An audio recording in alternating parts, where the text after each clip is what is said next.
పట్టభద్రుల ఎమ్మెల్సీ ఉప ఎన్నిక పోలింగ్ భద్రాద్రి కొత్తగూడెం జిల్లాలో ప్రశాంతంగా కొనసాగుతుంది.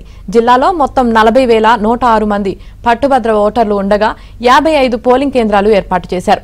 ఉదయం 8 గంటల నుంచి సాయంత్రం 4 గంటల వరకు పోలింగ్ జరుగుతుందని అధికారులు వెల్లడించారు. మరింత సమాచారం మా ప్రతినిధి రవి అందిస్తారు. వరంగల్, ఖమ్మం, నల్గొండ పట్టభద్రుల ఎమ్మెల్సీ ఉప ఎన్నిక పోలింగ్ భద్రాద్రి కొత్తగూడెం జిల్లాలో ప్రశాంతంగా కొనసాగుతుంది. జిల్లా వ్యాప్తంగా 40,106 మంది పట్టభద్రుల ఓటర్లు ఉండగా మొత్తం 55 పోలింగ్ కేంద్రాలు ఏర్పాటు చేశారు. ప్రస్తుతం మనం కొత్తగూడెంలోని సింగరేణి ఉమెన్స్ డిగ్రీ మహిళా కళాశాల వద్ద ఉన్నాం. ఉదయం 8 గంటల నుంచి సాయంత్రం 4 గంటల వరకు పోలింగ్ కొనసాగుతుంది. పోలింగ్ టైం ఇప్పటికే ఓటర్లు బారులు తీరిన పరిస్థితి కనిపిస్తుంది. జిల్లా వ్యాప్తంగా మొత్తం 55 పోలింగ్ కేంద్రాలు ఏర్పాటు చేశారు. ప్రస్తుతం మనం సింగరేణి ఉమెన్స్ డిగ్రీ కళాశాలలో పోలింగ్ బూత్ నెంబర్ 270లో ఉన్నాం. ఈ బూత్ లో మొత్తం 733 మంది ఓటర్లు ఉన్నారు. మొత్తానికి సంబంధించి చూస్తున్నది కొంత మందకొడుగునే ఉదయం బారులు తీరాల్సిన పరిస్థితి ఉంది. కొంత పట్టభద్రుల ఓటర్లు కావడంతో కొంత మందకొడుగునే ఉన్నది. 4 గంటల వరకు కూడా సమయం ఉంది. సో లిమిటెడ్ ఓటర్స్ కావడంతో కూడా ఎలాంటి ఇబ్బంది లేకుండా జిల్లా యంత్రాంగం అన్ని ఏర్పాట్లు చేశారు. మొత్తంగా చూస్తే వరంగల్, ఖమ్మం, నల్గొండ పట్టభద్రుల ఎమ్మెల్సీకి సంబంధించి గతంలో రాజేశ్వర రెడ్డి ఎమ్మెల్సీ రిజైన్ చేయడంతో ఉప ఎన్నిక అనివార్యమైంది. ఈ ఎన్నికలో మొత్తం 52 మంది అభ్యర్థులు బరిలో ఉన్నారు. మన విజువల్స్ లో చూస్తున్నాం. పోలింగ్ కి సంబంధించి అన్ని ఏర్పాటు చేశారు. పోలింగ్ ప్రశాంతంగా కొనసాగుతుంది. ముఖ్యంగా చూస్తే పట్టభద్రులకు సంబంధించి వరంగల్, ఖమ్మం, నల్గొండకు సంబంధించి చూసుకున్నట్టయితే మొత్తం ఇక్కడ ఓటర్లు కూడా స్వేచ్ఛాయుత వాతావరణంలో ఓటు వేసేందుకు కూడా జిల్లా యంత్రాంగం అన్ని ఏర్పాట్లు చేసింది. ముఖ్యంగా చూసుకున్నట్టయితే గత ఎన్నికలకు సంబంధించి చూస్తుంటే పోల్ పర్సంటేజ్ పెంచేందుకు కూడా పెద్ద ఎత్తున ఏర్పాట్లు చేస్తున్నారు. ముఖ్యంగా చూస్తే 52 మంది అభ్యర్థులు బరిలో ఉన్నారు. ప్రధానంగా 3 పార్టీల మధ్య అధికార పార్టీ, అదేవిధంగా ప్రతిపక్ష పార్టీ బీఆర్ఎస్, బీజేపీ ప్రధాన పోటీ నెలకొంది.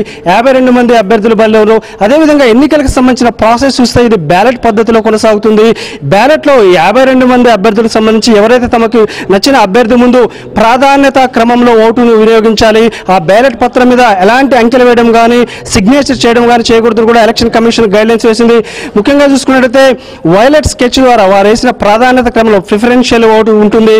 మొదటి ప్రాధాన్యత ఎవరైతే తమకు అభ్యర్థి నచ్చుతారో వారికి 1 అనే నెంబర్ ఇవ్వాలి. సో ఎలక్షన్ కమిషన్ గైడ్లైన్స్ ప్రకారం బ్యాలెట్ పేపర్ పై ప్రాధాన్యత క్రమంలో వారిచ్చిన పెన్ను ద్వారా వేయాలి. అదేవిధంగా బ్యాలెట్ పత్రం మీద సిగ్నేచర్ చేయడం కానీ, అదేవిధంగా జిగ్జాగ్గా రాయడం కానీ అలాంటివి చేయకూడదు కానీ చెప్పారు. మన విజువల్స్ లో చూస్తున్నాం.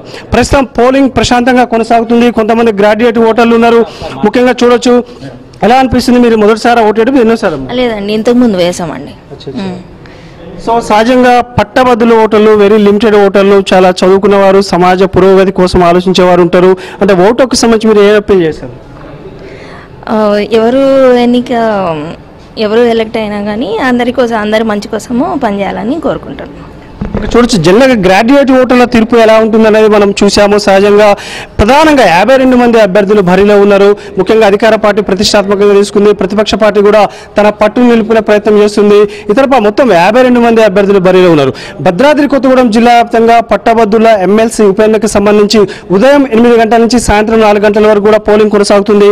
పోలింగ్ ముగిసిన తర్వాత ఈ బ్యాలెట్ బాక్స్లను కూడా నల్గొండ స్ట్రాంగ్ రూమ్ కి తరలిస్తారు. అయితే వరకు మనకు స్పష్టంగా అర్థమవుతుంది. సహజంగా అసెంబ్లీ ఎన్నికల్లో కానీ, లోక్సభ ఎన్నికల్లో కానీ ఓటర్లు పోటెత్తే సందర్భం ఉంటుంది. కానీ పట్టభద్రుల ఎమ్మెల్సీ ఉప ఎన్నికకు సంబంధించి అయితే 8 గంటలకు పోలింగ్ ప్రారంభమైన కానీ చాలా ఇప్పుడు ఈ బూత్ లో చూసుకున్నట్టయితే 733 మంది ఓటర్లు కానీ సంబంధించి చూస్తే వెరీ లిమిటెడ్ ఓటర్స్ ఉన్నారు. అంటే మధ్యాహ్నం పూట రీచ్ అవకాశం ఉందని చెబుతున్నారు. జిల్లా కలెక్టర్ కూడా ఇప్పటికే ప్రైవేట్ యాజమాన్యాలకి, అదేవిధంగా పారిశ్రామిక ప్రాంతాల్లో పనిచేస్తున్న వారికి కూడా ఓటు వేసేందుకు వాళ్ళకి కొంత రిలాక్సేషన్ ఇవ్వాలి, వారికి సమయం ఇవ్వాలి. ప్రతి ఒక్కరు కూడా ఓటు వేసే విధంగా కూడా ఏర్పాటు చేయాలని కూడా ఇప్పటికే జిల్లా యంత్రాంగం అన్ని ప్రైవేట్ సంస్థలు కూడా ఇప్పటికే ఉత్తర్వులు జారీ చేసిన పరిస్థితి ఉంది. మొత్తం చూస్తే భద్రాద్రి కొత్తగూడెం జిల్లా వ్యాప్తంగా